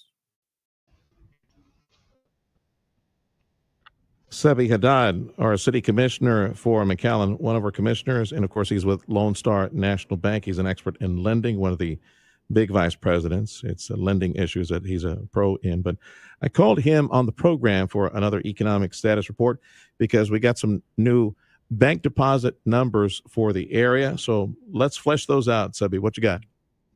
Yeah, so what we have seen is, for the most part, bank deposits have actually accelerated, especially from the previous year. So these bank deposit numbers really are released as of June 30th, and I think we've seen a little bit of increase since then. But to put it in perspective, just thinking about the Rio Grande Valley, right? We like to kind of, where do we stand? In the Rio Grande Valley from 23 to 24, bank deposits grew from about 21 billion to about 21.3 billion. So the growth was pretty moderate. If you're now looking at 2024 to 2025, bank deposits actually grew from that 21.3 billion all the way to 22.3 billion. So in a 12-month span, we've seen the deposits in the Rio Grande Valley grow within our banks by over $1 billion. And that's significant, right? That's money that's being held in bank accounts at local institutions, at most of the banks reporting in the Rio Grande Valley, meaning that money is either allocated for something or it's being received from the outside. But obviously, higher bank deposits should fare well for the area as a whole. Is there a way to gauge that? Because the first thing that popped into my head, Sebi, is the amazing expansion of employment at the Port of Brownsville. Liquefied natural gas has like 4,000 employees now. This time last year was probably half of that. So I'm thinking that might be a source, because it's overall, what is it, like the first LNG project is like $18 billion. That's right. Majority of that would be construction of the LNG facility. So you think maybe a part of this would be, or maybe a big chunk of the $1 billion increase over a year, you think maybe that's salaries, paychecks, investments, purchases of goods, and all that at a local level? 100%. I think you could allocate some of that to, we've seen a lot of pay increase over the last 2 to 5 years. One, because the job market was very, very strong, so employers had to pay more, not only to attract, but also to retain. And then you also have a tremendous amount of private and public investment, everything from things like you mentioned LNG to private developers. I mean, the amount of strip centers and hotels and things that we've seen over the last 24 to 36 months has been extraordinary. And that includes a lot of the plan development. And to kind of put that to put in perspective even farther back, if you want to go to 2019, so you're looking at about a 6-year window. In 2019, the Rio Grande Valley had 14.5 billion in deposits. And as I mentioned, we're at 22.3 billion today. So that amount of deposit influx and growth into our region in only a 6-year span was pretty unprecedented. Now, between 2019 and here, obviously, we got that big COVID hiccup and a bunch of monopoly money that was printed by the government, just throwing like trillion here. You get a trillion and you get a trillion. So that's true, right? That's true. A portion of the inflation of that number might have been some of the government assistance or the debt that we went into. No doubt, right? There's no doubt. So 100%, there was a lot of federal or state dollars that were poured into every community, including the Rio Grande Valley. But it was believed, right, that stimulus money was specifically that. It was sort of to be pumped into the local economy, stimulate it for a short-term basis, or kind of carry it over or bridge it into a more stabilized economy. But what we've seen is a lot of the stimulus money has sort of become permanent working capital or financing, right? Because normally what you would see is those dollars would have been spent and you would have seen deposits restabilized to sort of pre-COVID numbers. But what we've actually seen is there's no doubt that a certain amount of that money was spent, but we did see deposits rise and grow. And whether it's a public entity or private developers, they're holding on to a lot more cash today than they were even pre-COVID. So that shows to a little bit of the strength of the economy. And it shows a little bit of the apprehension people are having right now as well, because they're holding liquidity, not necessarily quite investing yet. So I think, part of our conversation will probably discuss rates with the recent Fed cut, but that will be a determinating factor of where people will want to do with their money. Vice President, Lone Star National Bank, one of our city commissioners for McAllen, economic status report for the area. We're looking at bank deposits, and amazing from 2019, where in the Valley we had $14 billion in banking institutions. Wrap your head around this. We have grown by a third since then. 2019, we had $14 billion. Now we're at north of 22. We're at $22.3 billion, well north of that. So more than a third growth in the economy. Yes, part of that was some of the reinforcement sent by the feds, but we are seeing an economic expansion that is enviable. We got liquefied natural gas pumping billions into the economy, into the port, expansion of other industry there. Elon Musk showing up with billions as well in his rocket factory. All these things are coming into the economy, and of course the ancillary growth in all types of industries. So let's talk about economic growth in the area. We had as you touched on it, the Fed lowering rates a little bit, promising to do it a few more times. So what do you see on the front lines of lending, since you're one of the vice presidents and, of course, in charge of lending over at a major bank, Lone Star National Bank? What do you see on the front lines of lending? Who's sopping up the cash? What projects are we looking at near future that are contributing to all this growth? That's right. So I would say after about the first and second quarters, most community banks saw a little bit of a slowdown in commercial lending. Rates had held pretty steady.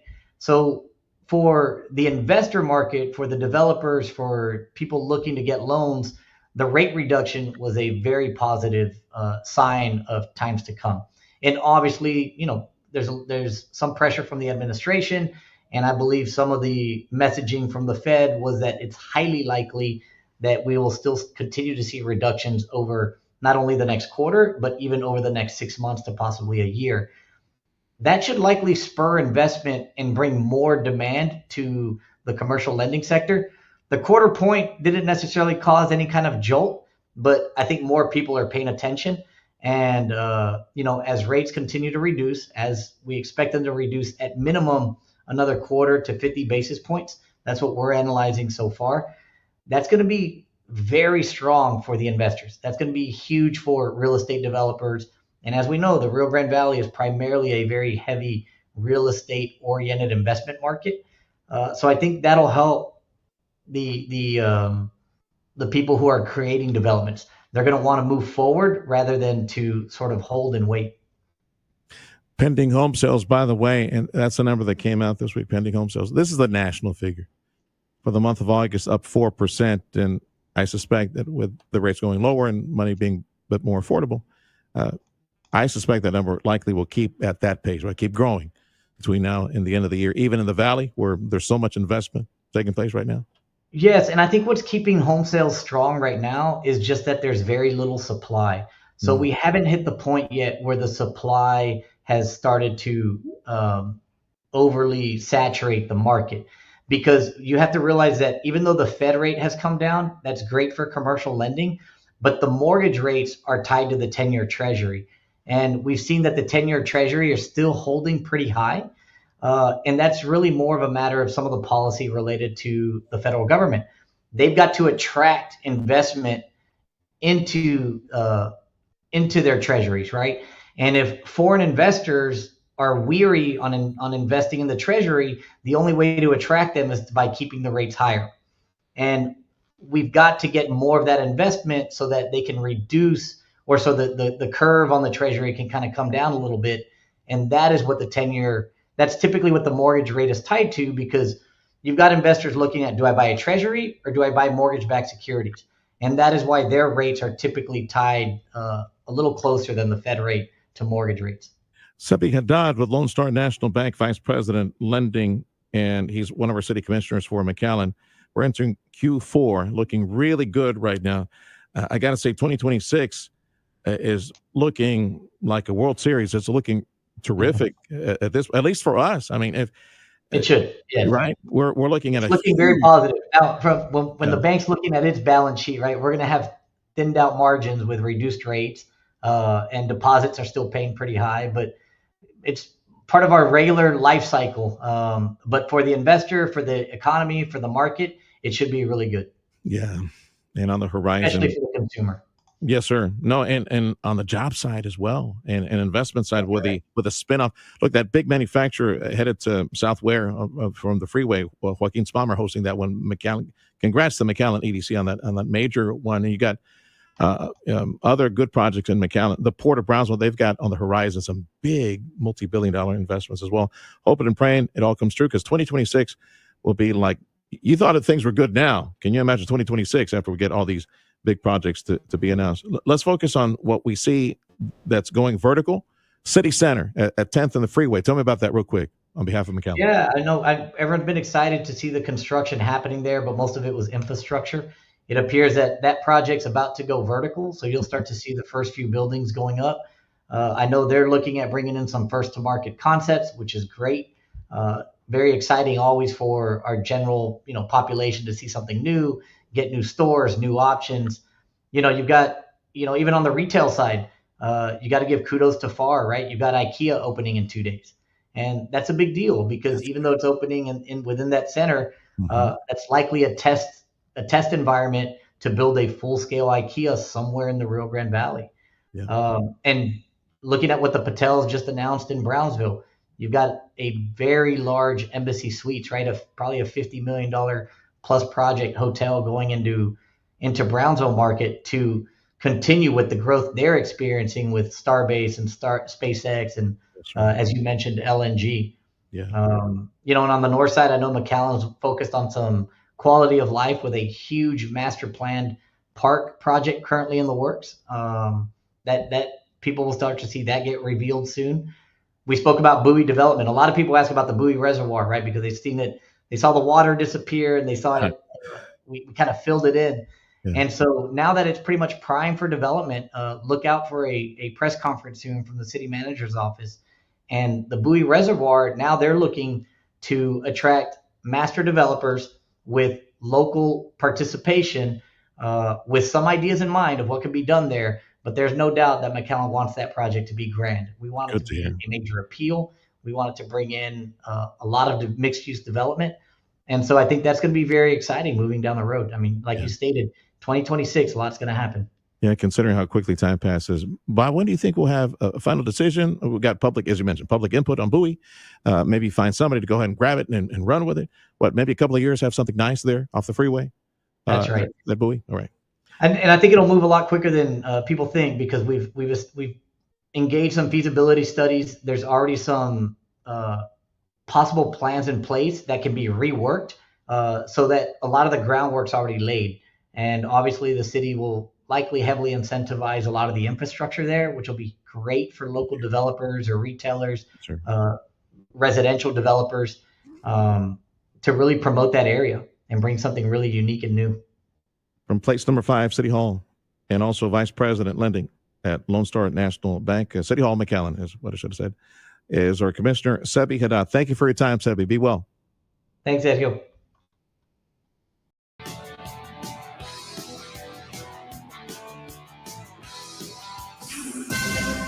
History is unfolding, and you're listening to it on News Talk 7.